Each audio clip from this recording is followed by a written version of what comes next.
ప్రత్యేకంగా CMDF CPF తరఫున ధన్యవాదాలు తెలియజేస్తా ఉన్నా. ఈరోజు కొన్ని కీలకమైన విషయాలు మీ దృష్టికి నేను తీసుకొని వస్తాను. సుమారు నెల రోజుల క్రితం ప్రవీణ్ గారు రాజమండ్రిలో అనుమానాస్పద స్థితిలో మరణించినటువంటి విషయం మీ అందరికీ తెలుసు. ఆ సంఘటన జరిగిన తర్వాత క్రైస్తవ సమాజం అంతా కూడా, మాలో సహజంగా డినామినేషన్స్ ఉంటాయి, సిఎస్ఐ వాళ్ళని, లూథరన్ వాళ్ళని, ఆర్సిఎం వాళ్ళని, పెంతకోస్తు వాళ్ళని, కల్వరి టెంపుల్ అని, కల్వరి ప్రత్యక్షత అని అనేక రకాల సంఘాలు ఉంటాయి. మాలో రకరకాల డినామినేషన్స్ ఉంటాయి. ఈ డినామినేషన్స్ అన్నిటినీ పక్కన పెట్టి ప్రతి క్రైస్తవుడు కూడా ఒక విషయం తెలుసుకోవాలనుకున్నాడు. ప్రవీణ్ పగడాల గారు యాక్సిడెంట్లో చనిపోయారా, ఎవరైనా ఆ మనిషిని చంపి దాన్ని యాక్సిడెంట్గా చిత్రీకరిస్తున్నారా అన్న విషయం గురించి 30 రోజుల పాటు పెద్ద ఎత్తున ఆందోళన జరిగిన విషయం మీకు తెలుసు. ఇంత పెద్ద ఆందోళనలో ఎక్కడా ఒక బస్సు తగలబడలా, ఎక్కడా ఒక లారీ మీద రాయి విసిరలా, ఏ రోడ్డు మీద కూడా ఒక టైరు కాల్లా, ఏ ప్రభుత్వ సంస్థ కానీ ఏ ప్రభుత్వ కార్యాలయానికి కానీ నిప్పు పెట్టలా, కనీసం ఒక రాయి కూడా విసరలా. మా కష్టాన్ని, మా దుఃఖాన్ని, మా బాధని చెప్పుకున్నామే తప్ప ఎవరి మీద ఏ విధమైనటువంటి దాడులకు మేము ప్రయత్నించలా. 30 రోజుల పాటు క్రైస్తవులందరూ ఒకవైపు, రాజకీయ పార్టీలన్నీ మరొక వైపు నిలవబడి చూసుకున్న పరిస్థితిని మేము తట్టుకోలేకపోతా ఉన్నాం. మీరు గమనించండి, ప్రవీణ్ పగడాల గారు చనిపోయినటువంటి ఆ స్థలంలో ఇంకెవరూ ఉండకూడదని నేను మనస్ఫూర్తిగా కోరుకుంటున్నాను. ఎవరికి కూడా ఆ కష్టం రాకూడదు, ఏ కుటుంబం కూడా ఆ కుటుంబ యజమాన్ని కోల్పోకూడదు. కానీ అక్కడ ఒక్కసారి ఆలోచించండి, వేరే మతానికి సంబంధించిన ఏ నాయకుడు చనిపోయి ఉన్నా, వేరే మతాలకు సంబంధించిన ఏ పీఠాధిపతి కావచ్చు, మఠాధిపతి కావచ్చు, మౌలానా గారు కావచ్చు, అలాంటి పరిస్థితుల్లోనే చనిపోయి ఉంటే రాష్ట్రంలో పరిస్థితులు ఎలా ఉండేయో మీ ఊహకే నేను వాటిని వదిలిపెడతా ఉన్నా. ఇంత జరిగితే ఆంధ్ర రాష్ట్రంలో కొంతంటే కొంత సానుభూతి కూడా దొరక్కపోగా ప్రవీణ్ పగడాల గారి కుటుంబానికి గొప్ప సేవకుడిని మేము పోగొట్టుకున్నామన్న దుఃఖంలో మేము ఉన్నప్పుడు ఆయన ఒక త్రాగుబోతులాగా చిత్రీకరించింది ఆంధ్ర ప్రభుత్వం. చాలా స్పష్టంగా మహాసేన మీడియా అయితే 24 గంటలు అదే పని చేసింది, మీకు తెలుసు. నేను కొన్ని విషయాలు మీ దృష్టికి తీసుకొని వస్తాను. మాట్లాడొచ్చు కదా, కేసులు అయితే ఏం పెట్టరు కదా. ఏమో మాట్లాడితే ప్రశ్నిస్తే కేసు పెడతాం అంటున్నారు కదా, మళ్ళీ ఏమైనా కేసులు పెడతారేమోనని మీడియా ముందు మాట్లాడుతున్నాను.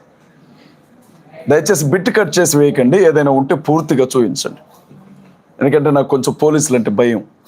మొన్నే అరెస్ట్ చేసి తీసుకొని వెళ్ళి నెత్తి మీద ఉన్న జుట్టంతా తీసేశారు. ఇది ఎదగడానికి చాలా టైం పట్టింది. ఈసారి గుండు కొడితే బాగా ఇబ్బంది అయింది, మా పిల్లలు చూడలేకపోతున్నారు.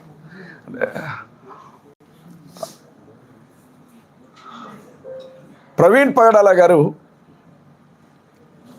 చనిపోయిన తర్వాత ఎస్పీ గారు ఒక ప్రెస్ మీట్ పెట్టారు, మీకు జ్ఞాపకం ఉండి ఉంటుంది.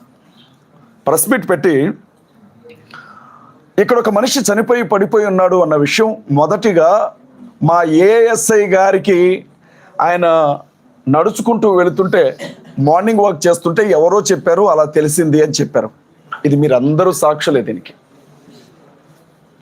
రెండవసారి ప్రెస్ మీట్ జరిగింది. ఐజీ అశోక్ కుమార్ గారు అనుకుంటా, బహుశా ఎస్పీ గారిని పక్కన కూర్చోబెట్టుకొని ఆయన ఒక మాట చెప్పారు. ఏమన్నారంటే, ప్రవీణ్ పగడాల గారి శవం దొరికిన తర్వాత ఎవరో మాకు 101కో 100కో డైల్ చేసి చెప్తే గానీ అక్కడ శవం ఉందన్న విషయం మాకు తెలియదు అని చెప్పారు. ఇద్దరు కూడా, ఎస్పీ గారు ఒకవైపు, ఐజీ గారు ఒకవైపు సంబంధమే లేని స్టేట్మెంట్స్ ఇచ్చారు. అయినా వాళ్ళని ఎవరు అడగరండి, ఎందుకంటే వాళ్ళు పోలీసులు కాబట్టి. కొన్ని రోజులు గడిచిన తర్వాత ప్రవీణ్ పగడాల గారు మందు తాగి చనిపోయాడు అన్న విషయాన్ని ప్రజలందరికీ చేరవేస్తూ కొన్ని ఛానల్స్లో, నేను ఏ ఛానల్ని కూడా తప్పు పట్టను, ఎందుకంటే మీడియా వారు వారికి అందినటువంటి సమాచారాన్ని బట్టి మాట్లాడుతూ ఉంటారు కాబట్టి, ఆయన లిక్కర్ షాప్లో మందు కొనుక్కున్నాడు అన్న విషయం గురించి పెద్ద ఎత్తున చర్చ జరిగిందండి. నేను ఇదే విషయాన్ని ఐజీ గారిని అడిగాను. సార్ ఆయన మందు తాగాడు, మందు కొనుక్కున్నాడు, లిక్కర్ షాపుల దగ్గరికి వెళ్ళి లిక్కర్ కొన్నట్లుగా ఒక సీసీటీవీ ఫుటేజ్ బయట వైరల్ అవుతోంది, మీరేమైనా మీడియాకి ఇచ్చారా అని అడిగాం. ఆ నెక్స్ట్ డేనే ఐజీ గారు అసలు ఆ ఫుటేజ్ మా దగ్గరికి రాలేదు, దాన్ని మేము విడుదల చేయలేదు అని చెప్పాం. ఆ తర్వాత ఏం జరిగిందో మీ అందరికీ తెలుసు, అది నకిలీ ఫుటేజ్ అని మీడియా వాళ్ళు ప్రకటించారు. ఇక మూడో విషయం, కీలకమైన విషయం, నాకున్న అనుమానం అండి, మళ్ళీ దేశద్రోహం కేసులు ఏం పెట్టొద్దు దయచేసి నా మీద. నాకున్న అనుమానం ఏంటంటే ప్రవీణ్ పగడాల గారు రాత్రి 10:40 11:40 చనిపోయారు అని పోస్ట్ మార్టం రిపోర్ట్ అని చెప్తోంది. ఆ మనిషి రాత్రి 11:40 చనిపోతే ఉదయం 9 గంటల సమయంలో ఆయన ఫోన్ తీసుకొని ఆ ఫోన్ని ఆయన చేతి వేలు ద్వారా అన్లాక్ చేశారు అని చెప్పారు.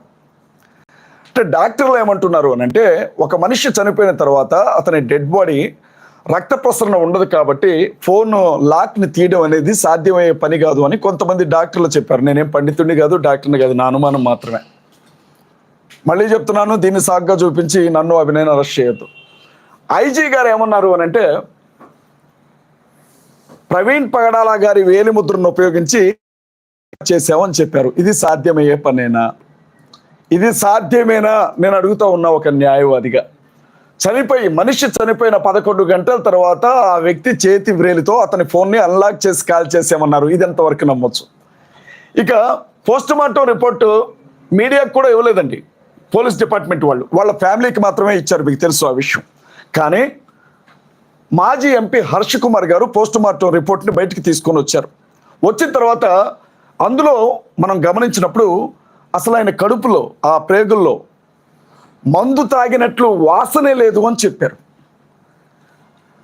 హైదరాబాద్ పట్టణంలో బయలుదేరి హైదరాబాద్లో ఒకసారి, కోదాళ్ళలో ఒకసారి, ఏలూరులో ఒకసారి, విజయవాడలో ఒకసారి తాగిన మనిషి తాగి తాగి తాగి చచ్చిపోతే కడుపు నిండా మందే ఉండాలి, కానీ ఎక్కడ మందు వాసన రాలేదు అని చెప్పి పోస్ట్ మార్టంలో ఉంది. మన ఆయన త్రాగి డ్రంక్ అండ్ డ్రైవ్లో చనిపోయారు అని ఐజీ గారు చెప్పారు. మరి అంత పెద్ద ఆయన చెప్పినప్పుడు నమ్మాలి కాబట్టి యాక్సిడెంట్లోనే చనిపోయారని నేను కూడా అనుకుంటున్నాను. కొన్ని అనుమానాలు అయితే అలాగే మిగిలిపోయి ఉన్నాయి. ఇంత పెద్ద ఎపిసోడ్లో ఇదంతా మీకెందుకు జ్ఞాపకం చేస్తున్నాను అని అంటే, ఇంత పెద్ద ఎపిసోడ్లో బంగ్లాదేశ్లో ఎక్కడో దాడులు జరిగాయి అని చెప్పి మాట్లాడిన పవన్ కళ్యాణ్ గారు, ఆంధ్ర రాష్ట్ర ఉప ముఖ్యమంత్రి పవన్ కళ్యాణ్ గారు, బంగ్లాదేశ్లో హిందువుల మీద దాడులు జరుగుతున్నాయి, ఒక్కడిని కూడా వదిలిపెట్టం వాళ్ళని అనుకుంటూ మాట్లాడారు. మంచిది, మేము కూడా ఆ రోజు ఖండించాం. మన దేశ ప్రజల మీద ఏ దేశంలో కూడా దాడులు జరగడానికి వీలు లేదు అన్నది మా స్టాండ్ కూడా. ఆ తర్వాత కూడా ఆయన ఒక పార్టీ సభను ఏర్పాటు చేసుకున్నారు, జనసేన జయకేతనమా ఏదో ఒక సభ, మీకు ఐడియా ఉంటుంది. ఆ సభలో కూడా ఆయన మాట్లాడుకుంటూ ఎప్పుడో కొన్ని సంవత్సరాల క్రితం అసదుద్దీన్ ఓవైసీ మాట్లాడిన మాటలను ప్రస్తావిస్తూ, మేము అన్ని మతాలను గౌరవిస్తాం, అందరినీ ప్రేమిస్తాం, ద సేమ్ టైం మా హిందువులకు జరుగుతుంది కాబట్టే ఇలా ఉన్నారు, కానీ ఇదే మీ ముస్లింలకు కానీ క్రైస్తవులకు కానీ జరుగుంటే దేశాన్ని మీరేం చేసేవాళ్ళో అందరికీ తెలుసు అని మాట్లాడాడు. ఇప్పుడు నేను పవన్ కళ్యాణ్ గారిని ఒక మాట అడుగుతా ఉన్నా. 30 రోజులు మీరు పార్టీ అధ్యక్షులు, రాష్ట్రానికి ఉప ముఖ్యమంత్రి, అనేక శాఖలకు మంత్రివర్యులుగా ఉన్నారు. నోరు తెరచి ఒక్కసారంటే ఒక్కసారైనా మీడియా చిట్చాట్లోనైనా ప్రవీణ్ గారి కుటుంబానికి సానుభూతిని తెలియచేశారా? ప్రవీణ్ గారి కుటుంబానికి సింపతి, కనీసం ఒక మనిషి, సాటి మనిషి చనిపోయాడు, ఓహో బహుశా అక్కడ ఆవు చనిపోయి ఉంటే మాట్లాడేవాడు. మాట్లాడడమే కాదు, నడి రోడ్ల మీద ధర్నాలు కూడా చేసేవాడు. కానీ అక్కడ చచ్చిపోయింది ఒక పాస్టర్, అది కూడా ఆఫ్టర్ ఆల్ ఒక దళితుడు కాబట్టి మాట్లాడలేదు. మీరు ఆఫ్టర్ ఆల్ అంటున్న ఆ పాస్టర్ కొన్ని లక్షల మంది, కొన్ని కోట్ల మంది క్రైస్తవుల గుండె చప్పుడుగా ఉన్నాడు అన్న విషయాన్ని ఈరోజు నేను పవన్ కళ్యాణ్ గారికి చెప్తా ఉన్నా. పవన్ కళ్యాణ్ గారు స్పష్టంగా జ్ఞాపకం ఉంచుకోవాలి. పిఠాపురంలో ఎస్సీ మాలపల్లి, మీ అందరికీ తెలుసు, మాలలందరినీ కూడా వెలేశారు. వాళ్ళకి సరుకులు అమ్మలేదు, తినడానికి తిండి దొరకనివ్వలేదు, అన్నీ చేస్తే నియోజకవర్గంలో ఎమ్మెల్యే అయ్యుండి కనీసం ఆ విషయం గురించి మాట్లాడలా. ఇవాళ ఆయన దేశం గురించి, ధర్మం గురించి మాట్లాడుతూ ఉన్నాడు. నేనేమంటున్నానంటే, మరి నీ కోసం క్రైస్తవులు ఎంతో మంది ఓట్లేశారు, జనసేన జెండాలు పట్టుకొని క్రైస్తవులు కుర్రాళ్ళు తిరిగారు, నీ అభిమానులు ఉన్నారు, వారికి నువ్వేం సమాధానం చెప్పబోతున్నావు, లేకపోతే మేము నీకు ఎలాంటి సమాధానం ఇస్తారని నువ్వు చూడాలనుకుంటున్నావు అని నేను అడుగుతా ఉన్నా పవన్ కళ్యాణ్ గారిని. ఇక రెండో విషయం, పవన్ కళ్యాణ్ గారు మాట్లాడలేదంటే వదిలేయండి, జగన్మోహన్ రెడ్డి గారండి, క్రైస్తవులందరూ బాగా ఇష్టపడతారండి జగన్మోహన్ రెడ్డి గారిని. జగన్మోహన్ రెడ్డి గారు వ్యక్తిగతంగా ఆయనకు వచ్చిన ఇమేజ్ కాదు అది.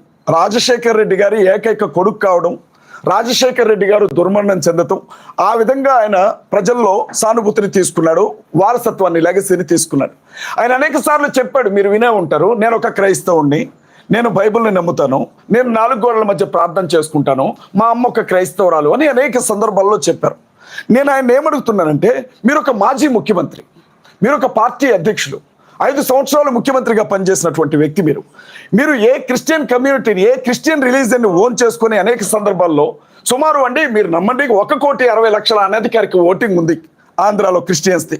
1,60,00,000 అనధికారిక ఓటింగ్.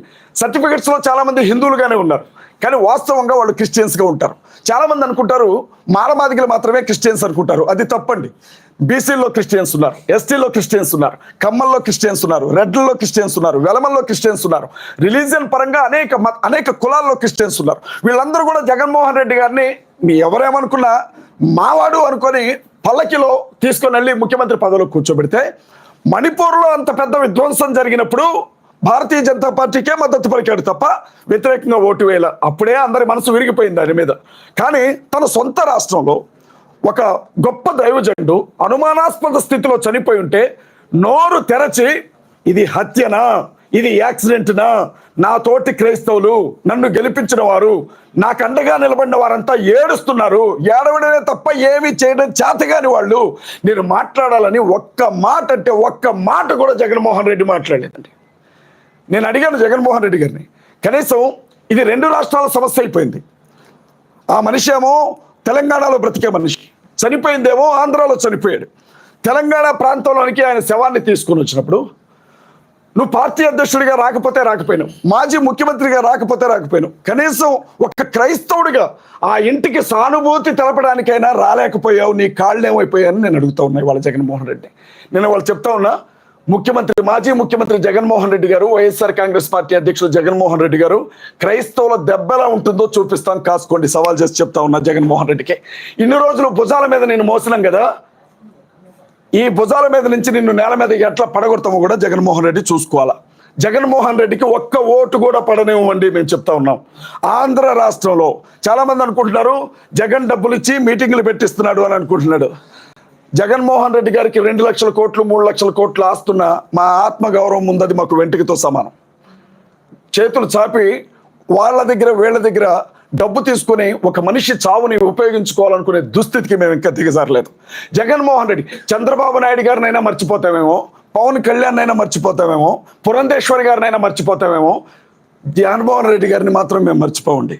ఆయనకి ఖచ్చితంగా రివర్స్ గిఫ్ట్ ఇస్తాం, రిటర్న్ గిఫ్ట్ ఇస్తాం. మేము ఈ విషయం చాలా స్పష్టంగా చెప్పాలనుకునే ఈరోజు మేము ప్రెస్ మీట్ ఏర్పాటు చేస్తాం. ఇంకొక విషయం చెప్తా ఉన్నాను నేను, మన తెలంగాణలో ఇక చంద్రబాబు గారి గురించి చెప్పేదే ఉందండి, మీ అందరికీ తెలుసు. ఆయన క్రైస్తవులకు ప్రత్యేకంగా ప్రేమించేవాడు కాదు, క్రైస్తవుల్ని పెద్దగా ద్వేషించేవాడు కాదు అని అంటూ ఉంటారు. కానీ వాస్తవం ఏంటంటే, దళితులుగా పుట్టాలని ఎవరు కోరుకుంటారు అని చెప్పిన ఏమంటారు వాటిని, వజ్రాల, ఆ వజ్రాల లాంటి పదాలు ఆయన చెప్పినవే. ఇంకొక మాట కూడా అన్నాడు ఆయన, చంద్రబాబు నాయుడు గారు, హిందువులు బై బర్త్ హిందువులుగానే ఉన్నారు, ముస్లింలు బై బర్త్ ముస్లిమ్స్గానే ఉంటారు, క్రైస్తవులు మాత్రం డే బై డే వీళ్ళు పెరుగుతూ పోతున్నారు, దేవాలయాల దగ్గరకు వచ్చి కూడా వీళ్ళు మత మార్పిళ్ళు చేస్తారు అని చెప్పి మాట్లాడినటువంటి ఆ గొప్ప శాంతి దూత పదాలను మేము ఎప్పుడూ జ్ఞాపకం ఉంచుకుంటాం. చంద్రబాబు నాయుడు గారు నిన్న కాక మొన్న వీరయ్య చౌదరి గారు ఎవరో చంపేశారు. చక్కగా చంద్రబాబు నాయుడు గారు వెళ్ళిపోయి ఆ ర్యాలీలో ముందు నడిచి అటొక ఫోటో ఇటొక ఫోటో పట్టుకొని నడిచిన ఆయన ఎప్పటి వరకు కనీసం ప్రవీణ్ పగడాల గారు చనిపోతే ఆ ఇంటికి మగదిక్కు లేదు, వెళ్ళి ఆ తల్లిని ఒక అన్న స్థానంలోనో తండ్రి స్థానంలోనో నిలబడి 4 ధైర్యం చెప్పే మాటలు చెప్పొద్దామని అనుకోలే. చంద్రబాబు నాయుడు గారు, ఇక మీరు గుర్తుపెట్టుకోండి, పవన్ కళ్యాణ్ గారు కావచ్చు, బీజేపీ కావచ్చు, జాకీలు పెట్టి లేపినా మిమ్మల్ని ముఖ్యమంత్రి కానివ్వం ఆంధ్రాలో.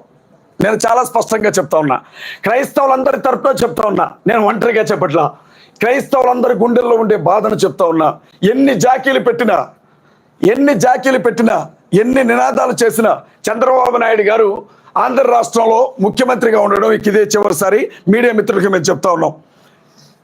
రేవంత్ రెడ్డి గారండి, ఈ మాట చెప్పిన తర్వాత నేను నెక్స్ట్ నా అరెస్ట్ దగ్గరకు కూడా వస్తాను. రేవంత్ రెడ్డి గారు, మన చిలకూరు బాలాజీ టెంపుల్ చాలా ఫేమస్ కదండి, వేసాల దేవుడు అని అంటారు ఆయన. ఆ టెంపుల్ పూజారి గారిని వీర రాఘవరెడ్డో ఆయన పేరేదో ఉంది, ఆయన పట్టుకొని కొడితే ప్రతిపక్షాలు కదిలాయి, అధికార పక్షాలు కదిలాయి, కేసులు నమోదు చేశారు, అరెస్ట్ చేశారు. రేవంత్ రెడ్డి గారు ఫోన్లో మాట్లాడారు, మీరు భయపడకండి రంగరాజన్ గారు, నేను మీకు తోడుగా ఉన్నాను అని చెప్పారు. నేను కాంగ్రెస్ పార్టీలో ప్రచార కమిటీ స్టేట్ కోఆర్డినేటర్గా ఉన్నానండి. ఇప్పుడు కూడా ప్రజెంట్ కూడా ఇంకా నేను రాజీనామా చేయలేదు. ఈ వేదిక మీద నేను దాన్ని ప్రకటించబోతున్నాను. అలాంటి రేవంత్ రెడ్డి గారు తెలంగాణకి సంబంధించిన ఒక మనిషి దిక్కులేని స్థితిలో అక్కడ ఒక శవంలా పడిపోయి ఉంటే ఏం జరిగిందని ఒక్క మాట కూడా మాట్లాడలేదండి రేవంత్ రెడ్డి గారు. కేటీఆర్ గారు బీఆర్ఎస్ పార్టీ అధ్యక్షులు ఒక్క మాట కూడా మాట్లాడలేదండి. నేను అడుగుతా ఉన్నా, మేమేమన్నా కుష్ఠరోగులమా? క్రైస్తవులను ఏమైనా వెలేశారా ఆంధ్ర తెలంగాణ రాష్ట్రాల్లో? మేమేమన్నా అంటరాని వారం అయిపోయామా? మమ్మల్ని మీరు ముట్టుకుంటే, మా గురించి మాట్లాడితే కూడా మీకు మైలు తగులుతుందా అని నేను అడుగుతూ ఉన్నా ఇవాళ. అంటే మేము ఓట్లు వేయడానికి తప్ప క్రైస్తవులు దేనికి పనికిరారా సార్? మేము పిచ్చోళ్ళం సార్. మా పాస్టర్లు ఏం చెప్తారో తెలుసా? సంఘాల్లో ఏమంటారో తెలుసా? మనకు రాజకీయం ఎందుకు అని అంటారు. మా పాస్టర్స్ ఏమంటారంటే, మన బైబిల్ మనకి చెప్పింది రాజకీయం చేయమని కాదు, ప్రార్థన చేయమని అని అంటారు. అలాంటి పాస్టర్లని ఆంధ్ర తెలంగాణలో పట్టుకొని కొట్టిన అనేక సందర్భాలు ఉన్నాయి. చర్చిల్ని పడగొట్టిన అనేక సందర్భాలు ఉన్నాయి. బైబిల్ గ్రంథాలను తగలబెట్టిన అనేక సందర్భాలు ఉన్నాయి. అనేక యూట్యూబ్ ఛానల్స్లో నోటికొచ్చినట్లుగా మాట్లాడిన సందర్భాలు ఉన్నాయి. ఏ రోజు కూడా ఏ పాస్టర్ రోడ్డు మీద ధర్నా చేయాల. అలాంటి పాస్టర్స్ చివరికి ఓటు వేసే సమయానికి కొంతమంది కాంగ్రెస్కి, కొంతమంది బీఆర్ఎస్కి, కొంతమంది టీడీపీకి ఓట్లు వేసుకుంటూ వచ్చాం. మేము మా పార్టీలు అనుకున్నాం, కానీ పార్టీలన్నీ కూడా క్రైస్తవుల విషయానికి వచ్చేసరికి మీరు దేనికి పనికిరాని చెత్త నా కొడుకులు రా, మీకోసం మాట్లాడడానికి ఇక్కడ ఎవరూ లేరు, మీరు అనాథ నా కొడుకులు రా అని మా క్రైస్తవుల్ని అవమానించాయి ఆంధ్ర తెలంగాణ పార్టీలు. కాబట్టి మేమేమనుకుంటున్నామంటే, ఇన్ని రోజులు హనుమంతుడికి తన బలం తెలియదంట. హనుమంతుడిని ఎవరైనా పొగిడితేనే తన బలం ఏంటో తనకు తెలుస్తుందట. క్రైస్తవులకు కూడా వాళ్ళ బలం ఏంటో వాళ్ళకి తెలియదు. అంబేద్కర్ గారు చెప్పారు, బాబాసాహెబ్ అంబేద్కర్, అధికారం కోసం పోరాడిని ఏ జాతి కూడా మనుగడ సాగించలేదు అని. ఇవాళ మేము ఒకటే చెప్తా ఉన్నాం, ప్రతి అసెంబ్లీ నియోజకవర్గంలో నుంచి క్రైస్తవుల ఓట్లు ఎన్ని ఉన్నాయో బయటికి లెక్క తీస్తాం. ఆంధ్రాలో, తెలంగాణలో క్రైస్తవుల ఓటింగ్ పర్సంటేజ్ ఎంత ఉందో లెక్క తీస్తాం. మా ఓట్లు మీకు వద్దు కదా, 2%తో ఓడిపోయిన జగన్మోహన్ రెడ్డి గారు జ్ఞాపకం చేసుకోవాలి కదా, జస్ట్ 1%తో ఓడిపోయిన ఎమ్మెల్యేలు జ్ఞాపకం చేసుకోవాలి. ప్రతి నియోజకవర్గంలో ఉన్నటువంటి మా క్రిస్టియన్ ఓట్స్ అన్నింటినీ బయటికి తీస్తాం. ప్రజాస్వామ్యవాదులైన హిందువులకు ఏం జరుగుతుందో చెప్తాం. ఇప్పటికీ కూడా నోట్లో మూత్రాలు పోయబడుతూ అవమానించబడుతున్న దళితులకు ఏం జరుగుతుందో చెప్తాం. భారతదేశంలో పుట్టినంత మాత్రాన ఈ దేశ భక్తి ఉండదు, భారతదేశంలో పుట్టినంత మాత్రాన వీళ్ళు ఈ దేశ ప్రజలు కారు, వీళ్ళు ఎప్పుడు పాకిస్తాన్కే వస్తాదు పలుకుతారు అని మాట్లాడుతున్న ముస్లిం సహోదరులు కూడా కలుపుకుంటాం. రాబోయే ఎన్నికల్లో తప్పనిసరిగా మమ్మల్ని తొక్కి పట్టిన ఈ రాజకీయ పార్టీలను తొక్కి పట్టి నరం తీస్తాం. అది చెప్పడానికి ప్రెస్ మీట్ ఏర్పాటు చేస్తాం.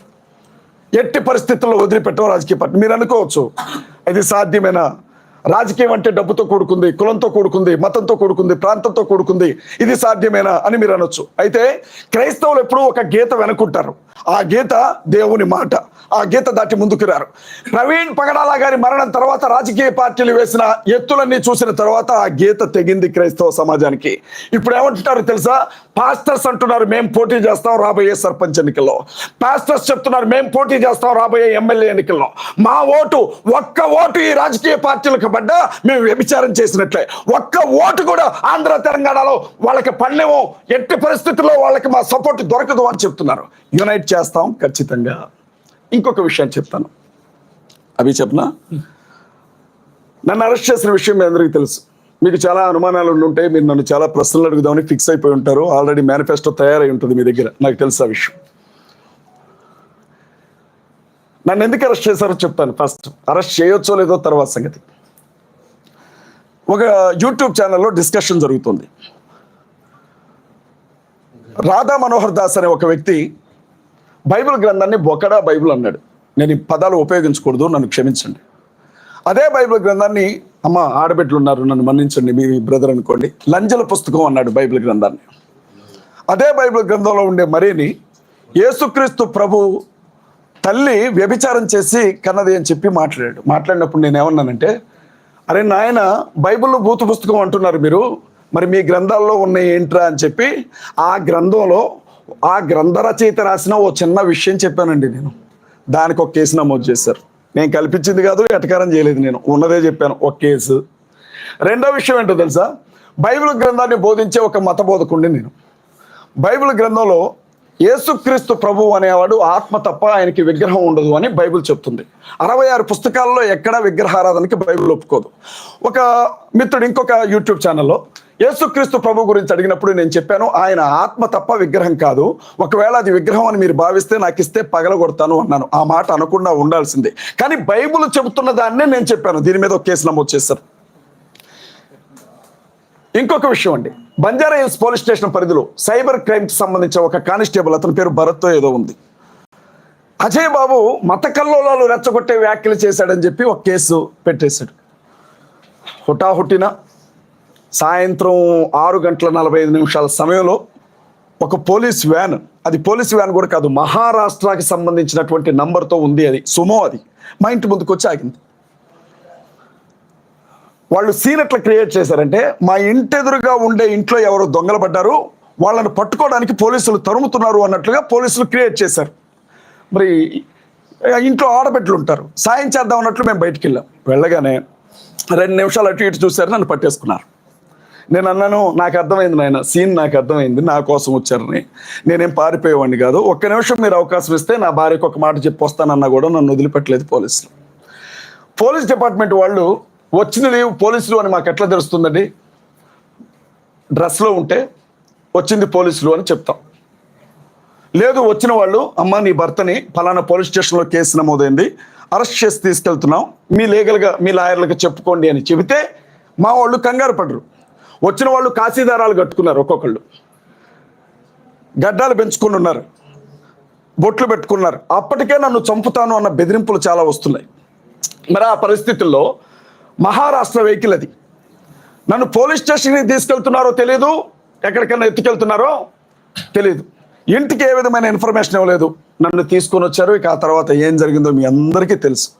మీకు ప్రత్యేకంగా కృతజ్ఞతలు చెప్తున్నాను. నేను మీ రేటింగ్ కోసం రాశారో నాకు తెలియదు, వార్తను వార్తగా చూపించాలని ఆశపడ్డారో నాకు తెలియదు, ఏం జరుగుతుందో ప్రజలకి చెప్పాలని అనుకున్నారో నాకు తెలియదు. కానీ ఆ 7 రోజులు నేను జైల్లో ఉన్నంత వరకు, 7 రోజులు నేను జైల్లో ఉన్నంత వరకు ప్రతిరోజు కూడా మీరు పెట్టిన చర్చా వేదికలు దేవుని దయ వలన నన్ను బతికించాయి.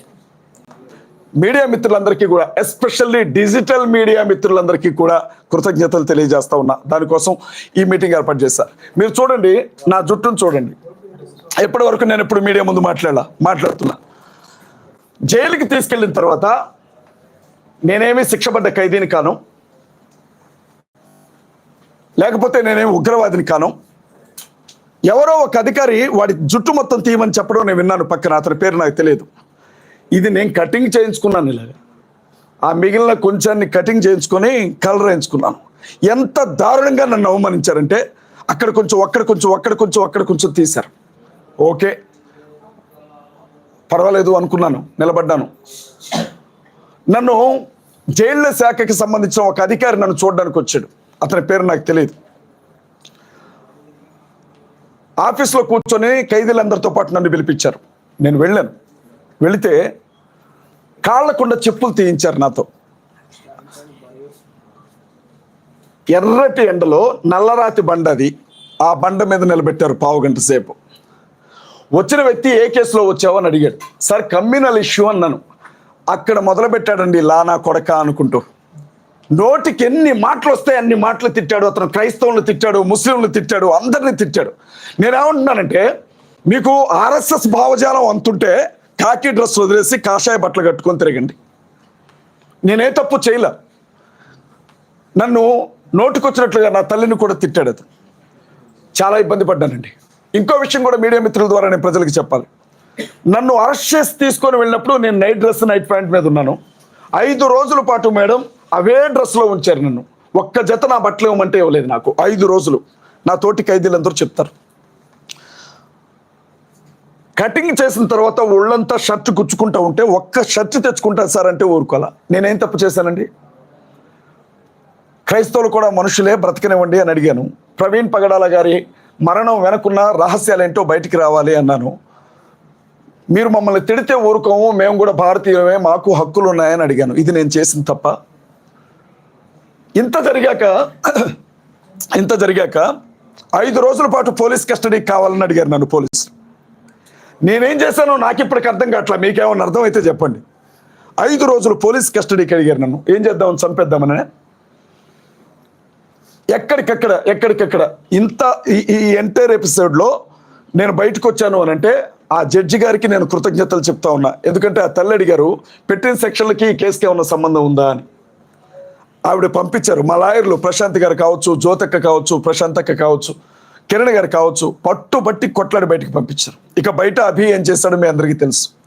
నేను లేను అన్న ఒక్క విషయమే కానీ 24 గంటలు కూడా నా పనిలోనే ఉన్నాడు అభి. ఏం చేశారు, ఏం జరిగింది? పోలీస్ స్టేషన్ల దగ్గరికి జనం వచ్చారు. మీకు తెలుసా, అర్ధరాత్రి పూట 500-600 మంది తుకారం గేట్ దగ్గరకు వచ్చారు, ఉప్పల్ పోలీస్ స్టేషన్ దగ్గరకు వచ్చారు. స్టేషన్లు మార్చుకుంటూ నాకు అనిపించింది, ఓరి నాయన, న్యాయం గురించి మాట్లాడితే ఎంత ఇబ్బంది పెడతారా అని అనిపించింది. నేను ఏడ్చేశాను కదా. ఎందుకు ఏడ్చానంటే నాకు 2 పిల్లలండి.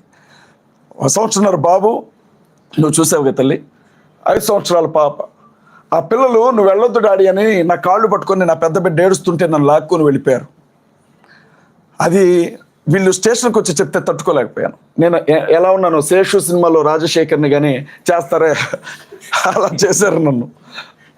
జైలు శాఖ అధికారులకి కృతజ్ఞతలు చెప్తా ఉన్నా. ఆల్రెడీ మా లీగల్ టీం కేసు వేసింది, వాళ్ళ మీద ఎంక్వైరీ జరుగుతుంది. ఖమ్మం కమిషనర్ గారి మీద, జైలు శాఖ డీజీ మీద హ్యూమన్ రైట్స్ కమిషన్లో కంప్లైంట్ ఫైల్ చేశారట ఎవరో మహానుభావులు. కృతజ్ఞతలు చెప్తా ఉన్నా. ఎంక్వైరీ జరుగుతూ ఉంది. బయటకు వచ్చాను, మళ్ళీ బెదిరింపులు. పోలీసులు ఏమంటారంటే, నేను జైలుకి వెళ్ళడానికి ముందు 5 మీద ఎఫ్ఐఆర్ ఫైల్ చేయించామండి మేము.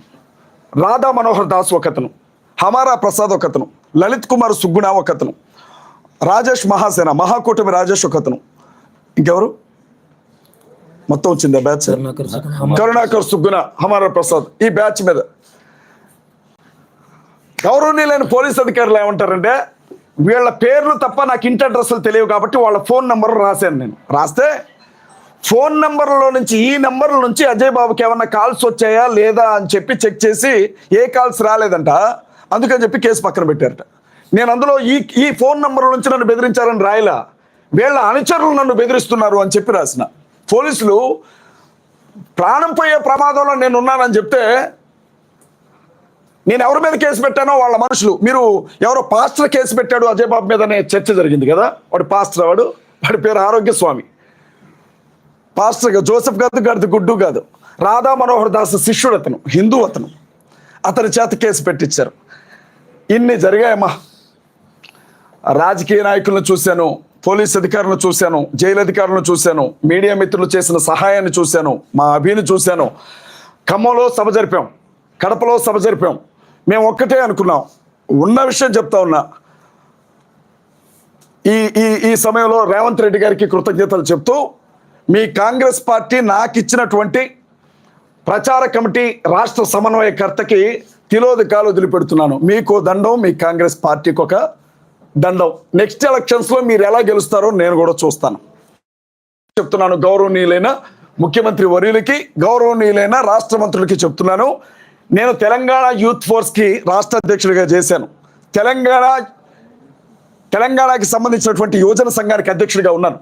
నేను తెలంగాణ లా స్టూడెంట్ అసోసియేషన్కి ప్రెసిడెంట్గా చేశాను. ఈరోజు సిఎండిఎఫ్ అనే సంస్థకి అధ్యక్షుడిగా ఉన్నాను, క్రిస్టియన్ ముస్లిం దళిత్ డిఫెన్స్ ఫోర్స్ అనే సంస్థకి. నేను చెప్తా ఉన్నా, మీకోసం నా చివరి రక్తం బొట్టు వరకు దారబోసి మీరు ఓడిపోవడంలో నేను ఉంటానని చెప్పి మీకు మాటిస్తా ఉన్నా. కాంగ్రెస్ పార్టీని నామరూపాలు లేకుండా చేస్తామని తెలంగాణ రాష్ట్రంలో. నా ఒక్కడి విషయమే కాదు, ఎవరికి అన్యాయం జరిగినా న్యాయం జరగాలి, ఎవరికి కష్టం వచ్చినా న్యాయం జరగాలి. మీరే కదా రాష్ట్ర ముఖ్యమంత్రి అంటే, తండ్రితో సమానమే కదా రాష్ట్ర ప్రజలందరికీ. మీరు పట్టించుకోకపోతే ఎవరు పట్టించుకుంటారు? అంటే ఈ స్థానంలో నేను ఉన్నాను, నాకే దిక్కు లేకపోతే ఇక సగటు కార్యకర్తల పరిస్థితి ఏంటి? 2022లో జమిలీ ఎన్నికలు వస్తున్నాయి కదా, ఎవడొస్తాడో ఎవడు పోటీ చేస్తాడో మేము చూస్తామండి. ఇందులో భాగంగానే ప్రతి జిల్లాలో ఉండే క్రైస్తవులందరినీ ఒక తాటి మీదకి తీసుకురావడానికి కాన్ఫరెన్స్లు ఏర్పాటు చేస్తున్నాం. మా వెనక చంద్రబాబు లేరు, రేవంత్ రెడ్డి గారు లేరు, జగన్మోహన్ రెడ్డి గారు లేరు, కేసీ రావు గారు లేరండి. మా వెనక క్రైస్తవులు ఉన్నారు, మా వెనక దేవుడు ఉన్నాడు. ధైర్యంగా మేము ముందుకెళ్తా ఉన్నాం. 3వ తారీఖు, మే నెల 3వ తారీఖు హైదరాబాద్ పట్టణంలో ప్యాట్నీ సెంటర్లో హరిహర కళాభవన్లో సాయంత్రం 6 గంటల నుంచి 10 గంటల వరకు హైదరాబాద్ మెగా క్రిస్టియన్ కాన్ఫరెన్స్ జరుగుతుంది. హర్ష కుమార్ గారు చీఫ్ గెస్ట్గా వస్తున్నారు. మాజీ ఎంపీ హర్ష్ కుమార్ గారు, కేఏ పాల్ గారితో నేను మాట్లాడాను ఆల్రెడీ. మీడియా ముఖంగా వారికి కృతజ్ఞతలు చెప్తున్నా. ఎందుకంటే వారు ఎవరో నాకు వ్యక్తిగతంగా తెలియదు. ఆయన తెలుసు, ఆయన హీరో అండి, ప్రపంచ శాంతి దూత, ప్రపంచం మొత్తానికి తెలుసు. కానీ నేను ఆయనకి తెలియడం పెద్ద విషయం, ఆయన నాకు తెలియడం పెద్ద విషయం కాదు. అజయ్ బాబుని అరెస్ట్ చేశారు, విడుదల చేయకపోతే 2 రోజుల్లో నేనే వస్తానని చెప్పారు. ఆయనకి ప్రత్యక్షంగా కృతజ్ఞతలు తెలియజేస్తా ఉన్నా. అందరూ ఆయన్ని పిచ్చోడన్నారు. వాస్తవంగా అండి, ఇక్కడ కూర్చొని ట్రంప్తో మాట్లాడగలిగిన మగాడైనా, ఇక్కడ కూర్చొని శాంతి చర్చలు చేయగలిగిన విశ్వగురు అని ఎవరికాడు చెప్పుకోవడం కాదు, జనం చెప్పాలా. అలాంటి వ్యక్తి నాకు అండగా నిలబడ్డారు. ఆయన వస్తున్నారు అక్కడికి, అభి గారు వస్తున్నారు. సిపిఎఫ్ క్రిస్టియన్ ప్రొటెక్షన్ ఫోర్స్కి సంబంధించినటువంటి వ్యవస్థాపక అధ్యక్షులు అభి గారు ఉంటారు ఇక్కడ. వికేఆర్ గారు వస్తారు, నేను కూడా వస్తున్నాను వీళ్ళందరిలో ఒకటిగా. అలాగే మా మట్టి ప్రసాద్ గారండి, తెలంగాణ సిఎండిఎఫ్ రాష్ట్ర అధ్యక్షులు, అలాగే ఇన్ఛార్జ్గా ఉన్నటువంటి ఆదిత్య గారు.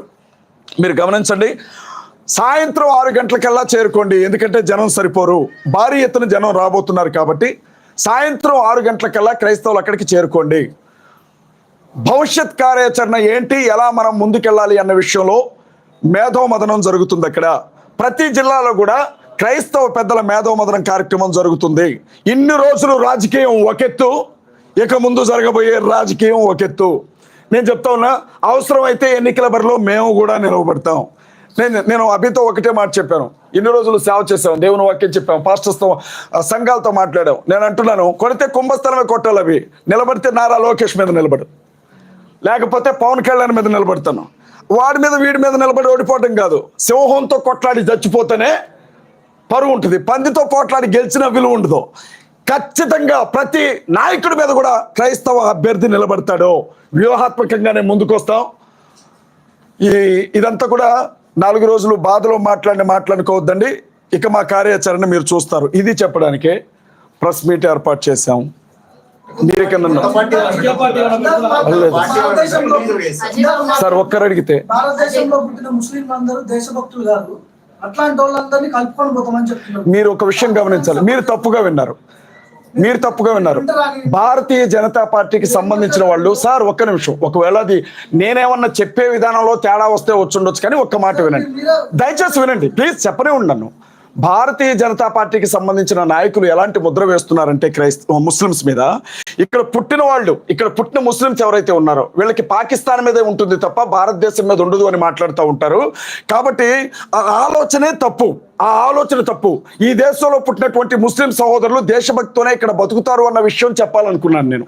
ఒకవేళ ఏదన్నా ఎవరికి పాకిస్తాన్ వాళ్ళకి సపోర్ట్ చేస్తావా? పాకిస్తాన్ వాళ్ళకి సపోర్ట్ చేయం. పాకిస్తాన్ మీద నరేంద్ర మోడీ గారు యుద్ధం ప్రకటిస్తే, పాకిస్తాన్ వాళ్ళ మీద నరేంద్ర మోడీ యుద్ధం ప్రకటిస్తే ఆయుధాలు పట్టుకొని అందరికంటే ముందు మేమే అక్కడ ఉంటాం పాకిస్తాన్తో యుద్ధానికి. పాకిస్తాన్కి ఎట్టి పరిస్థితుల్లో సపోర్ట్ చేయం. నరేంద్ర మోడీ గారు ఏ నిర్ణయం తీసుకుంటారు, అమిత్ షా గారు ఏ నిర్ణయం తీసుకుంటారు, ఆ నిర్ణయాలకి మేము కట్టుబడి ఉంటాం. దేశం కాడికి వచ్చేసరికి మతం లేదండి. దేశం కాడికి వచ్చేసరికి దేశ ప్రజల రక్షణకు సంబంధించి వచ్చినప్పుడు మతం లేదు. పాకిస్తాన్ వాడు ఒకవేళ అటువైపు నుంచి క్రైస్తవుడే వచ్చిన, పాకిస్తాన్ వైపు నుంచి ముస్లిం వచ్చిన, పాకిస్తాన్ వైపు నుంచి హిందూ వచ్చిన, మన దేశ భద్రతకి ఏదైనా ఆటంకం అనంటే సైనికులతో పాటుగా మీ అందరితో పాటుగా క్రైస్తవ కుర్రాళ్ళు కూడా ఆయుధాలు పట్టుకొని ఈ దేశ రక్షణ కోసం నిలబడతారు. అది చెప్పాలనుకున్నాను.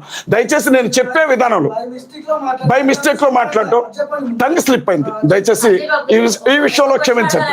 చెప్పండి ప్లీజ్. చెప్పండి. ఎవరు కూడా ఎటు పొలిటికల్ గానీ ఏది కూడా క్రైస్తవ వైపు నిలబడలేదు, ఎవరు మాకు న్యాయం జరగలేదు అని చెప్పారు కదా. మరి ఇప్పటి వరకు కూడా ఏ వ్యక్తి చనిపోయినా, ఏ మతం వ్యక్తి చనిపోయినా కూడా 1-2 రోజులకే వదిలేశారు. కానీ పాస్టర్ ప్రవీణ్ చనిపోయినప్పుడు ఇది మత కలహాలు అవ్వకూడదు, అసలు నిజాలు ఏంటి అని చెప్పి దాదాపు 1 నెల రోజుల పాటు కృషి చేసి 400 పైగా సీసీటీవీ ఫుటేజ్లు బయటికి రిలీజ్ చేసి ఇది జరిగింది యాక్సిడెంట్ అని చెప్పి కూడా అందరికి వాళ్ళు చూపించే ప్రయత్నం చేశారు. మరి ఇక్కడ నిజంగా మీ వైపు లేరంటారా గవర్నమెంట్? నేను ఒక విషయం చెప్తాను. మత కలహాలు జరుగుతాయా? క్రైస్తవులు ఎప్పుడైనా వినండి ప్లీజ్. మీరు అడిగారు నాకు అనుమానం ఉందని చెప్పాను. వినండి తల్లి, మీరు నన్ను ఒక ప్రశ్న అడిగారు, ఇప్పుడు నన్ను ఆన్సర్ చెప్పనివ్వాలి కదా. నేనేమంటానంటే, భారతదేశ చరిత్రలో క్రైస్తవులు దాడి చేసిన ఏదైనా ఒక సందర్భాన్ని చూపించండి. ఏదైనా 3-4 రోజుల్లోనే ఆగిపోతుంది అన్నారు కదా. 1 నెల రోజులుగా క్రైస్తవులు అడుగుతున్నారు, ఎక్కడైనా ఒక బస్సు మీద రాయబడ్డదా, ఏమైనా ఉంటే ఒక ఫుటేజ్ చూపించండి. ఏ పెట్రోల్ బంక్ అయినా నిప్పు పెట్టారా చూపించండి. ఏ ఎమ్మెల్యేనైనా గెరావ్ చేశారో చూపించండి. అంటే మేము పెట్టలేదని ఎవరు? మేము చేయమండి అట్లాంటి పనులు. ఆ దిక్కుమాలిన పనులు చేసే సంస్కృతి క్రైస్తవులకు ఉండదు. ఫస్ట్ ఇంకొక విషయం కూడా చెప్తా ఉన్నా, మహాసేన రాజేష్ కూడా అతని అభిమానులు ఇదే అన్నారు. ఏమన్నారంటే మత కల్లాలు జరగకుండా అడ్డుపడ్డా. అసలు మత కల్లాలు చేసేదే ఒకటి. ఫస్ట్ ఏ క్రైస్తవుడు చేశాడు, ఎక్కడ చేశాడు చూపిండి, ఒక ఉదాహరణ చూపిండి నాకు. లేచి వెళ్ళిపోతాను ఇక్కడ నుంచి. పలానా క్రైస్తవుడు ఎవరు? ఏది నిజాలమ్మా? ఏది నిజం? వినండి అమ్మా, పోస్ట్ మార్టం రిపోర్ట్ వచ్చినప్పుడు పోస్ట్ మార్టం రిపోర్ట్ లో అసలు ఆయన కడుపులో మందే లేదు అని చెప్పారు. రాజేష్ మహాసేన ఎవరు ఆయన తాగిండు అని చెప్పడానికి? ఆయన చూసాడా? గ్లాసులో ఏమన్నా మందు పోసాడా?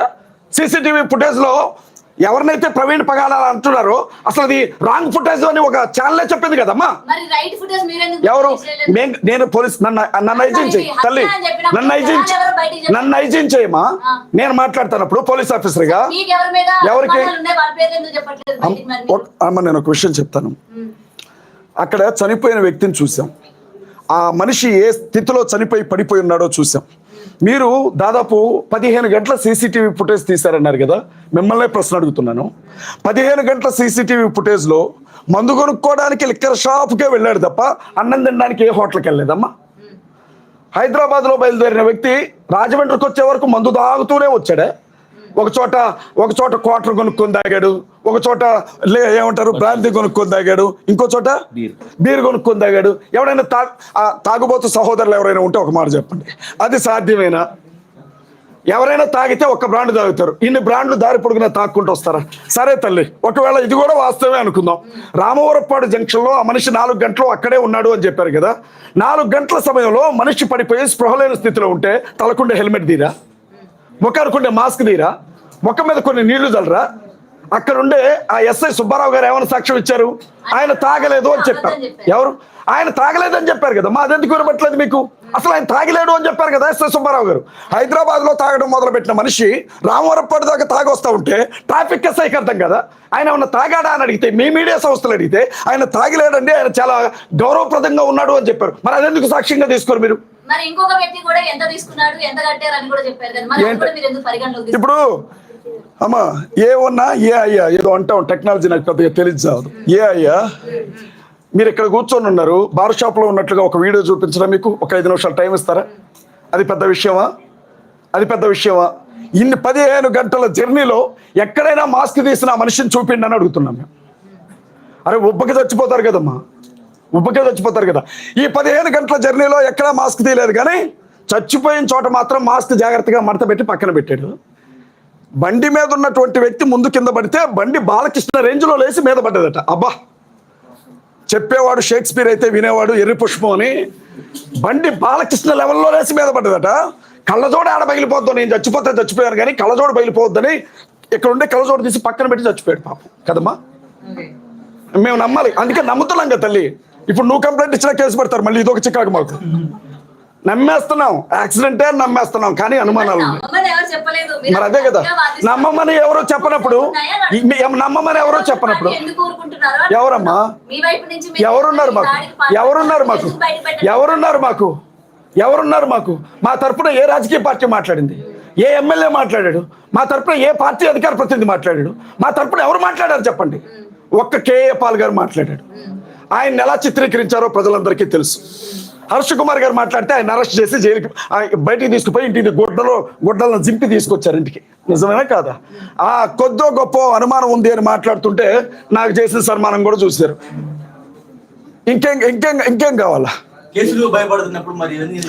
భయం సార్, అందుకే ఇక్కడికి వచ్చి ప్రెస్ మీట్ పెట్టాను. నాకు చాలా భయం, నాకు 24 గంటల భయం కేసులంటే, అందుకే ఇక్కడికి వచ్చి ప్రెస్ మీట్ పెట్టాను సార్.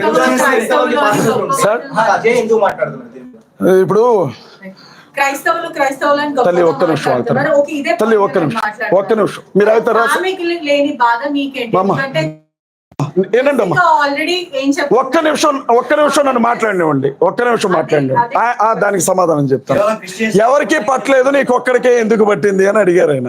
నేనేమంటున్నానంటే, నేను వేరు సార్, నేను మీకు కష్టం వచ్చినా నేను అలాగే మాట్లాడతాను. నా మనసు ఊరుకోదు, నా పద్ధతి అది. నేను ఒక్కడ మాట్లాడమేంటి సార్? అభినయ్ మాట్లాడలేదా? ఇంకా అభినయ్ అరెస్ట్ చేయాలి, కేసు పెట్టారులేండి, ఫ్రీగా వదిలిపెట్టలా. ఆయనకు కూడా కావాల్సినవి ఇచ్చారు, ఆయనకి రాజానగరంలో వచ్చినాయి ఆ నోటీసులు. ఆయన అరెస్ట్ చేస్తారు. వీకేఆర్ మీద కేసు పెట్టారు, హర్ష్ కుమార్ గారి మీద కేసు పెట్టారు, కేఏ పాల్ గారి మీద కేసు పెట్టారు. ఎందుకు పెట్టలేదు సార్? నేను ఒక్కడేనా కోన్కిస్కా గొట్టంగా నేనేమన్నా సార్ ఒక్కడనే అంటారు మీరు? ఎంతో మంది, కొన్ని లక్షల మంది క్రైస్తవులు కొట్లాడుతున్నారు ఇవాళకి కూడా. ఈ సిస్టర్ ఒక మాట అడిగారు, జెసికా ప్రవీణ్ గారికి లేని బాధ మీకెందుకు అని. అమ్మ ఫర్గివ్నెస్ గురించి కూడా చాలా గొప్పగా ఒక్క విషయం చెప్తాను, చాలా బైబిల్లో అమ్మ నేర్పించారంటే హార్మ్ చేసిన వాళ్ళని కూడా క్షమించమని అంటే ఒకటి చెప్తానండి, ఒకటి ఇప్పుడు మీరే చెప్పారు కదా, జెసికా గారు హామ్ చేసిన వాళ్ళని క్షమించాలంటే, హామ్ చేశారంటే చంపారని ఆవిడ కూడా ఒప్పుకున్నట్టే కదా. అంతే కదా. ఒకవేళ యాక్సిడెంట్ అని ఆవిడ నమ్మితే మరి బైక్ ని క్షమించమంటుంది ఆవిడ? కాదు కదా. ఎవరో దీని వెనక కుట్రకారులు ఉన్నారు, హంతకులు ఉన్నారు, నిందితులు ఉన్నారు కాబట్టి వాళ్ళని బైబిల్లో చెప్పిన విధానాన్ని బట్టి మనం క్షమిద్దామనే కదా మాట్లాడేది. అమ్మా ఒక్క విషయం అమ్మా, ఇద్దరు ఆడపిల్లలు, మీరు ఒక ఆడబిడ్డ, కట్టుకున్న భర్త చనిపోయినటువంటి స్థితి, చాలా బెదిరింపులు ఉన్నాయని వాళ్ళు నెత్తినోరు కొట్టుకొని చెప్పారు ఫ్యామిలీతో మేము మాట్లాడినప్పుడు. ఆ బిడ్డని, తన పెద్ద బిడ్డను చంపుతానని బెదిరిస్తున్నారు అని ప్రవీణ్ అన్న అనేక సందర్భాల్లో మాట్లాడారు. తనకి ప్రాణాపాయం ఉందని చెప్పారు. ఆ బిడ్డను తీసుకొని ఏప్రిల్ నెల 17వ తారీఖున అమెరికా వెళ్ళిపోవాలి, వీసా కూడా రెడీ అయింది ఆ బిడ్డకి. అలాంటి స్థితిలో ఈయన చంపేశారు. ఇప్పుడు ఉన్న ఒక్కగానొక్క బిడ్డని, చిన్న బిడ్డ 4 ఏళ్ళు ఉంటాయమ్మా, వాళ్ళని కాపాడుకోవాలా? రోడ్డు మీదకి వచ్చి చనిపోయిన వ్యక్తి గురించి మిగతా వాళ్ళకి టార్గెట్ కావాలా? మీరేం చేస్తారమ్మా? మీరైతే ఏం చేస్తారు ఆవిడ ప్లేస్లో ఉంటే? ఆవిడ నిస్సహాయ స్థితిని వాడుకున్నారు తప్ప సాయం చేశారా? గవర్నమెంట్ వాళ్ళకి సాయం చేశారమ్మా? పోస్ట్ మార్టం రిపోర్టు 2 వారాలు పెట్టిందమ్మా. 2 వారాల తర్వాత ఇచ్చేంత ఏం జరిగిందమ్మా అక్కడ? పోస్ట్ మార్టం రిపోర్ట్ ఇవ్వడానికి గవర్నమెంట్ సాయం చేసిందా? మసిపోసి మారేడికాయం చేసింది గవర్నమెంట్. ఎవరికి సాయం చేసింది? మీ దగ్గర ఎలాంటి ఆధారాలు లేనప్పుడు మీరు హత్య అని ఎలా అంటారు? నేను హత్య అని చెప్పలా, మేము అనుమానాలు ఉన్నాయని చెప్తున్నాం. అనుమానించొద్దా? ఎవరికి? నేను చెప్తాను వినండి. యాక్సిడెంట్లో మనిషి చనిపోయిన చోట, యాక్సిడెంట్ అని అంటున్నారు కదా, ఆ మనిషి చనిపోయిన చోట ఆయన మీద బండి అలాగే పడుకోబెట్టారు. ఒక యాక్సిడెంట్ అట్లా జరగడం మేము ఎప్పుడు చూడాలి, అది మా అనుమానం అండి. మీకు రాలేదా? రోడ్డు మీద నుంచి ఒక బండి కింద పడితే మనిషి ఒక్కెళ్ళి పడతాడు, బండి ఒక్కెళ్ళి పడతాడు, కానీ బండిని మీద పడుకోబెట్టుకుంటారా? అది జరిగే పనేనా? అనుమానం వచ్చింది సార్. మరి మీకెందుకు రాలేదు నాకు తెలియదు, నాకైతే వచ్చింది చూసినప్పుడు. రెండో విషయం చెప్తున్నాను వినండి. ఆ మనిషి చనిపోయినటువంటి స్థలం దగ్గర 2 కర్రలు, రక్తం వంటినటువంటి 2 కర్రలు పడిపోయి ఉన్నాయి. వాటిని దాదాపు 24 గంటల వరకు కలెక్ట్ చేసుకోవాలి. ఏదైనా సరే ఒక కీలకమైనటువంటి ఇన్సిడెంట్ జరిగినప్పుడు పంచనామా జరిపిస్తారా లేదా? మనిషి ఈ రోజు రాత్రిపూట చచ్చిపోతే రేపు రాత్రి వరకు కనీసం ఆ స్థలానికి ఒక రిబ్బన్ కూడా కట్టలే. సాక్ష్యాలు ఏమైపోవాలండి? మాకు అనుమానం ఉంది సార్. అంత పెద్ద ఆ హెల్మెట్ గురించి మీకు నేను బండి తోలను పెద్దగా, జావా హెల్మెట్ అంటారట, బస్ కింద పడ్డా పగలదంట అది. మాకెవరి మీద అనుమానాలు లేవు సార్. అది హత్య అన్న అనుమానం ఉంది. మీ మీద ఉందని నేను చెప్పలా, నా మీద ఉందని నేను చెప్పలా. అది హత్యలా కనపడుతుంది అని చెప్పాం. అంటే ఏమనాలి పోలీసులు? మీకు అనుమానాలు ఉన్నాయి, మేము ఇన్వెస్టిగేషన్ చేస్తాం, అది ఎంత నిజమో ఎంత అబద్ధమో చెప్తాం అన్నారు, కానీ ఆధారాలు పట్టరా అంటారా? మరి నన్ను కూర్చోబెట్టండి సార్. ఒక్కరోజు ముఖ్యమంత్రి అర్జున్ కూర్చోబెట్టినట్టు ఒక్కరోజు వైద్య స్థానంలో నన్ను కూర్చోబెట్టండి, నేను పట్టుకొస్తా ఆధారాలు.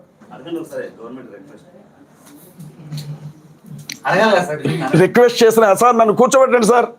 ఒక 24 గంటల పాటు నన్ను ఐజీ స్థానంలో కూర్చోబెట్టండి దయచేసి. పోలీస్ డిపార్ట్మెంట్ కొంత నాకు సహకరించమని చెప్పండి, నేను పట్టుకొస్తాను ఆధారాలు ఏమన్నా ఉంటే. లేకపోతే అనవసరంగా అనుమానించానని క్షమాపణ చెప్తా కదా. పోలీస్ స్టేషన్లోనికి నన్ను తీసుకుని వెళ్తే కనీసం ఇంట్లో ఉన్న వాళ్ళు ఆడికి వస్తే కలవడానికి కూడా లోపలికి రాని గెంటేశారు. మామూలు పర్సన్గా నాకు ఆధారాలు ఇస్తారమ్మా? సార్, క్రిస్టియన్ సమాజం మొత్తం కూడా జగన్మోహన్ రెడ్డికి ఓటు వేయదన్నారు. అలాగే చంద్రబాబు నాయుడిని మళ్ళీ ముఖ్యమంత్రి కానివ్వము. అవును, క్రిస్టియన్స్ అందరూ కూడా ప్రతి ఒక్క అభ్యర్థి మీద పోటీ చేస్తారు. ఏమైనా పార్టీ పెట్టే ఆలోచన ఉందా? లేదండి, మేము అలా చెప్పలేం కదా. ఏమండి అమ్మా, నియోజకవర్గానికి ఒకళ్ళు నిలబడతారు, మీకు ఇంట్రెస్ట్ ఉంటే చెప్పండి, మీరు కూడా నిలబడతారు అమ్మా కదా. ఎవరు? అవును, మీరు చూసారు కదా, అసలు ప్రధానమంత్రిని టార్గెట్ చేసుకున్నాను కాదండి. నేను ఇప్పుడే ఉన్నాను పొలిటికల్లో, ప్రత్యేకంగా పాలిటిక్స్ లోకి వచ్చాను. కాంగ్రెస్ పార్టీ స్టేట్ కోఆర్డినేటర్ గా ఉన్నాను, ప్రచార కమిటీ 3 ఏళ్లుగా ఉంటున్నాను. ఏమండి, పహల్గామ్ అటాక్ గురించి నేను స్పష్టంగా ఒక ప్రశ్న అడుగుతాను. నా వీడియో మీరు చూడలేదా సార్? ఒక్క విషయం చెప్తాను, ఒక్క విషయం నన్ను ఏమండి, నన్ను వినండి సార్, చెప్పనీరా? సార్ నేను ఒకటి అడగ ఉన్నా, మీకే దేశభక్తి ఉన్నట్టు మిగిలిన వాళ్ళందరూ కూడా దేశద్రోహులైనట్టు కొంచెం మాట్లాడకండి. ఒక విషయం చెప్పనండి, ఇప్పుడు 26 మందిని చంపేశారు కదా 4 ఉగ్రవాదులు వచ్చారు కదా, వచ్చారా లేదా? ఆ 4 అసలు భారతదేశంలోనికి రానిచ్చింది ఎవడు సార్? ఎట్టొచ్చారు వాళ్ళు భారతదేశంలోనికి? ఎవరు తీసుకొచ్చారో వాళ్ళకి సపోర్ట్ చేస్తుంది ఎవరు? భద్రతా వ్యవస్థ ఏం చేస్తుంది సార్? నిఘా వ్యవస్థ ఏం చేస్తుంది? కేంద్ర హోంమంత్రి ఏం చేస్తున్నారు? నన్ను అడుగుతారేంటి సార్? వాళ్ళని అడగండి. పెహల్గావ్ మీదకి వెళ్దామా? అక్కడ జరిగినటువంటి ఆ పరిస్థితిని బట్టి పాకిస్తాన్ మీద యుద్ధం అంటున్నారు. నలుగురిని ఎక్కడో కొండల్లో కూర్చొని ఉన్నారని తెల్లారే పట్టుకొచ్చారా లేదా? మరి వాళ్ళు లోపలికి వచ్చేటప్పుడు మీ సీసీ కెమెరాలు లేకపోతే మీ అవి ఏమంటారు అవి డ్రోన్లన్నీ ఏం చేశారు సార్? ఏమైనా తాగి పడుకున్నాయా నాలాగా? మళ్ళీ కేసు అవుతుంది. పెట్టండి సార్. సార్ ఇక అది నాకు తప్పలేదు సార్. ఒక్కసారి చెప్పండి. చంపేశారు సార్. ఉగ్రవాదానికి మతం వేస్తారు అంటున్నా. మీకు విషయం చెప్తాను నేను, వినండి సార్. వాడు మూర్ఖుడు. మతం పేరు చెప్పి చంపిన వాడు ఉన్మాది. ఎవడైతే మతం పేరుతో ఎదుటి మతాల వాళ్ళని చంపుతున్నాడో వాడు క్రైస్తవుడైనా ఉన్మాదే, వాడు హిందువైనా ఉన్మాదే, వాడు ముస్లిం అయినా ఉన్మాదే. మీరు ఉగ్రవాదాన్ని ఒక మతానికి ఎలా అంటగడతారు? ఎవరు? అంతే సార్. ఇప్పుడు MGBS బస్ స్టాండ్ దగ్గర అర్జెంట్గా సెక్యూరిటీ పెట్టమనండి. ఎందుకంటే ఈ లైవ్ చూసిన తర్వాత క్రైస్తవులందరూ వెళ్ళి పడిపోతారు. అక్కడ న్యాయం కోసం అరుస్తుంటే రెచ్చగొడుతున్నట్లు కనపడుతుందా మీకు? ఏది మీరు ఏమంటారు? బతికినంతకాలం వాళ్ళ కాళ్ళు నొక్కమంటారా? ఎవరు మరి నిలబెడతారంటే మీకెందుకు కోపం వస్తుంది? మిమ్మల్ని ఏమైనా నిలబడమన్నవా? ఎవరు? క్రిస్టియన్స్ రెచ్చగొట్టడం కాదు, మా ఆత్మగౌరవం గురించి మాట్లాడుతున్నాం. మా ఆత్మగౌరవం గురించి మాట్లాడుతున్నాం. ఖచ్చితంగా చెప్తాం సార్. మా పార్టీతోనే పని ఉంది మాకు. ఒక్క పార్టీ మాట్లాడలేదు మా వాడికి న్యాయం జరిగినప్పుడు. పార్టీతో మీకే పని అంటారు సార్? ఎవరు? క్రైస్తవులు మొత్తం కూడా ఇవాళ క్రిస్టియన్కి ఏం జరిగినా అది ఫ్యామిలీగానే ఉంటుంది. మీకేం జరిగినా వస్తాం మేము సార్. రేపొద్దున మిమ్మల్ని ఎవరో చంపుతారు సార్. పలానా ఆడపిల్లతో అక్రమ సంబంధం ఉంది అందుకే చచ్చిపోయాడు అని చెప్తారు. మీ ఫ్యామిలీ వదులుతారేమో? మేము వస్తాం ఖచ్చితంగా. మేము వస్తాం సార్ ఖచ్చితంగా. ఒకవేళ ఆ కేసుని ఒక అమ్మాయి దగ్గరికి వెళ్ళి చచ్చాడు అని మూసినా మేము వస్తాం మాట్లాడడానికి. రెచ్చగొడ్డాం ఇది డిఫరెషన్ ఏమైనా ఉంటే చెప్పండి, నాకు కొంచెం అర్థమయ్యేలా చెప్తాను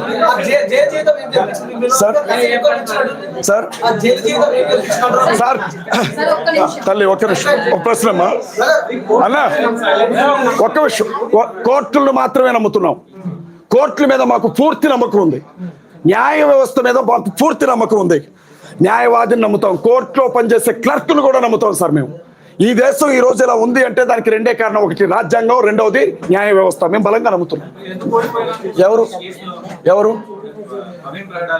ఆంధ్ర కోర్టులో కేసేసాం సార్. కేపాల్ గారు కేసేశారు. ఆగస్టు నెలలో మళ్ళీ దానికి సంబంధించిన హీరింగ్ ఉంది. ఓడిపోయారని మీరు ఎలా చెప్తారు? జైలు దగ్గరికి వెళ్ళి వచ్చాక ఏం నేర్చుకున్నారని అన్నారు. నాకు జైలు జీవితం చాలా నేర్పింది సార్. ఒక్కసారి జైలుకి వెళ్ళినా, ఒక్కసారి చావు బ్రతుకుల మధ్య హాస్పిటల్కి వెళ్ళినా చాలా విషయాలు తెలుస్తాయి సార్. చాలా విషయాలు అర్థమవుతాయి. అప్పుడు ఏం తెలిసింది అంటే సార్, సైనింగ్ అథారిటీ లేని వాడు ఎంత గొప్పోడైనా సరే వాడి బతుకు కుక్క బతికే భారతదేశంలో అని నేర్చుకున్నాను నేను. సంతకం పెట్టే స్థానంలో మనవాళ్ళు ఉండాలి. అలా లేకపోతే మనకు న్యాయం జరగదు అని నేర్చుకున్నాను నేను. అధికారులు అన్యాయం చేసిన ఎదురు తిరిగి ప్రశ్నించడానికి మన శక్తి సరిపోదు అని నేర్చుకున్నాను నేను. పవర్ అంతా ఎక్కడుందో ఆ వైపుకి అడుగులు వేయాలి అని నేర్చుకున్నాను నేను. సమస్యకి అదే పరిష్కారం అని నేర్చుకున్నాను నేను. ఇంకేమంటారు? చంద్రబాబు నాయుడు గారు 5 నెలలు జైల్లో ఉన్నారు సార్. నెక్స్ట్ ఏమయ్యారు? జగన్మోహన్ రెడ్డి గారు వినండమ్మా. మహాత్మా గాంధీ జైల్లో ఉన్నారు లేరా? అంబేద్కర్ గారు జైల్లో ఉన్నారు లేరా? నేను చెప్పేది వినండి. జగన్మోహన్ రెడ్డి గారు జైల్లో ఉన్నారు. అదే వాళ్ళ రేవంత్ రెడ్డి గారు జైలుకి వెళ్ళి వచ్చారు. అంటే ఎవరికి? నాకంటే ఎక్కువ సంతోషం దొరికింది. మీరు కూడా 2 వారాలు వెళ్ళరండి, చాలా బాగుంటుంది. మీరు కూడా వెళ్ళరండి. మతాల గురించి చెప్పడం, ఈ రోజు ప్రభుత్వాలను అంతా కూడా వేరే విధంగా మాట్లాడడం, అందరినీ క్రిస్టియన్ కమ్యూనిటీ మొత్తాన్ని కూడా మీ వైపు తిప్పుకోవడం. నెక్స్ట్ మీరు అంటే ఇప్పుడు కాంగ్రెస్ లో నుంచి కూడా రిజైన్ చేశారని మీరు చెప్పారు కాబట్టి నెక్స్ట్ మీరు పార్టీ పెట్టుకోవడానికి ఇదే తొలిమెట్టు అని చెప్పి మీరు అనుకుంటున్నారు? అది ఒట్టి ఆలోచన. ఇన్ని చెప్పిన అది నిజమైతే అదే మాట చెప్తాను కదా. పార్టీ పెట్టి కాదమ్మా, ఒక్క నిమిషం సార్ అడిగారు కదా. పార్టీ పెట్టడానికి నెలకి 25,000 EMI కట్టడానికే ఎట్లా అని ఆలోచించే వ్యక్తిని పార్టీ పెట్టి ఎక్కడ సంస్థ నడపాలా? నాకు వచ్చే బాగా ఇస్తారమ్మా. మీరు కూడా క్రైస్తవులందరూ ఫండ్స్ ఇస్తారు. మీరు కూడా ఇమ్మీడియట్ గా క్రైస్తవుల తరఫున మాట్లాడండి, అకౌంట్ ఒకటి ఓపెన్ చేయండి, కావాల్సినంత డబ్బు. ఎవరు చెప్పండి ప్లీజ్. అంత పెద్ద ప్రపంచ దూత ఇక్కడ నుంచి ట్రంప్గా మాట్లాడే పెద్ద వ్యక్తి వాళ్ళే ఎలక్షన్ లో ఓడిపోయాడు. గెలుస్తానని అంటున్నావా? ఎవరు చెప్పారు అసలు? ఆగండి ఒక్క నిమిషం. ఇప్పుడు ఓడిపోతే మీకు ఒక విషయం తెలుసో తెలీదో నేను చెప్తున్నాను. గెలిచిన వాడిని ఎంపీ అంటారు, ఓడిపోతే కంటెస్టెడ్ ఎంపీ అంటారు. కంటెస్టెంట్ ఆడేది కదా. అధికారం రాదు కదా ఓడిపోతే. ఎవరికి? కనీసం ఆత్మగౌరవం మిగులుతుంది కదా సార్, కనీసం ఆత్మగౌరవం మిగులుతుంది. నేను ఒక విషయం చెప్తాను సార్, దయచేసి వినండి. రొమ్ముల మీద పన్ను వేసినప్పుడు ఒక తల్లి, గంగేళినో ఆ తల్లి పేరేదో అంటారు, నంగేళినో, కత్తి తీసుకొని రొమ్మును నరికింది. ఎందుకు సార్? నిరసన తెలియచేసింది. నిరసన తెలియజేస్తామని చెప్తున్నాను నేను. నిరసన తెలియజేయడానికి ఇది ఒక పద్ధతి అంటున్నాం మేము. సార్, అంతే. మీరు తెలియజేసే నిరసన ఏదైతే ఉందో, ఇప్పుడు జరిగిన ఇన్సిడెంట్, పహల్గామ్ ఇన్సిడెంట్ ఉంది కదా, దాన్ని రెచ్చగొట్టేలా ఉంటుందా లేదా సామరస్యంగా? అమ్మా, నరేంద్ర మోడీ గారికి పూర్తిగా ఈ విషయంలో క్రైస్తవ సమాజం అంతా అండగా నిలబడుతుంది. వినండి దయచేసి. కేంద్ర ప్రభుత్వం ఏ చర్యలు తీసుకున్నా మేమందరం కూడా నరేంద్ర మోడీ గారితో కలిసి ముందడుగు వేస్తాం. అలాంటప్పుడు ఇలాంటి సిచ్యువేషన్ కి దగ్గరలో ఒక 1 వీక్, ఒక 10 days ఈ టైంలోనే మీరు ఇలాంటి పని చేయాల్సిన అవసరం ఏంటి? ఇప్పుడు నేనేం చేశాను? నేను రాజీనామా చేస్తే ప్రభుత్వం కూలిపోద్దని నాకు అర్థం కాలేదు తల్లి, క్షమించు. ఈ టైమే కాదు, ఏ టైం అయినా. పొద్దున అన్నం తిన్నాను, సాయంత్రం పూట అన్నం తింటాను. మత విద్వేషాలు ఏమి లేవమ్మా. ఇప్పుడు ఏంటో తెలుసా, చిన్న విషయం చెప్పి ముగించేస్తాను. నిలబడుతున్నాను. నిలబడడానికి ముందు బజార్లో ప్రతిరోజు భర్త వాళ్ళ ఆవిడని బాగా తన్నేవాడట. ఆ తల్లి ఉంది కదా, ఆ తల్లి ఏడుస్తా ఉండేదట. ఏడుస్తా ఉంటే పోలీసులు వచ్చి ఒక రోజు అరెస్ట్ చేశారట ఆవిడని. ఎందుకు అరెస్ట్ చేశారు సార్ అంటే, నువ్వు అరుస్తుంటే న్యూసెన్స్ జరుగుతుంది బజార్లో అన్నారట. అప్పుడు ఆవిడ అందంట, మా ఆయన తంతన్నాడుగా, ఆయన అరెస్ట్ చేయరా అందంట. ఆయన తనడం గురించి మాకు తెలియదండి, నువ్వు అరిసావు కాబట్టి న్యూసెన్స్ అన్నారంట. అట్లుంది మీరు చెప్పేది. మే 3వ తారీఖు సార్, మే 3వ తారీఖు జరగబోతున్నటువంటి హైదరాబాద్ మెగా క్రిస్టియన్ కాన్ఫరెన్స్ కి మీ అందరూ కూడా రావాలని చెప్పి హృదయపూర్వకంగా. రచ్చగొట్టే అన్న మాట అనకండి అన్న. మిమ్మల్ని చెంప మీద పెట్టి కొడితే తిరుగుతారు కదా, ఎదురు తిరుగుతారు కదా. దెబ్బ తగిలినప్పుడు అరుస్తారు కదా, దాన్ని రెచ్చగొట్టడం అని ఎందుకంటారు? వ్యక్తపరుస్తున్నాం అనుకోవచ్చు కదా. ఎవరు? ఇంకో 2 పెట్టండి అన్న, ఇంకో 2 పెట్టండి. ఇప్పటి వరకు మాట్లాడాం కదా.